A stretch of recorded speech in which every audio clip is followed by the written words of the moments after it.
রাষ্ট্র। সেই পরিবর্তনের পরে রাষ্ট্র যখন মেরামত হবে, সেই পরিবর্তনের পরে রাষ্ট্র যখন মেরামত হবে, আল্লাহর কসম সেই রাষ্ট্রে আল্লাহর নবীকে নিয়ে কটূক্তি করবে এমন বেয়াদব থাকতে পারবে না, পারবে না, পারবে না। সেই পরিবর্তনের পরে শুধু শুধু সেই পরিবর্তনের পরে কালো টাকা সাদা করবার সুযোগ থাকবে না। সেই পরিবর্তনের পরে দেশের টাকা পাচার করার সুযোগ থাকবে না।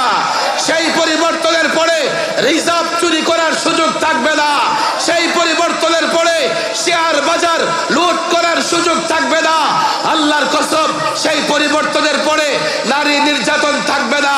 সেই পরিবর্তনের পরে যুবক ইজ্জতের সঙ্গে মাথা উঁচু করে দাঁড়াবে। আল্লাহর কসম সেই পরিবর্তন যখন হবে, বাংলাদেশ হবে সোনার বাংলাদেশ, বাংলাদেশ হবে শান্তির বাংলাদেশ।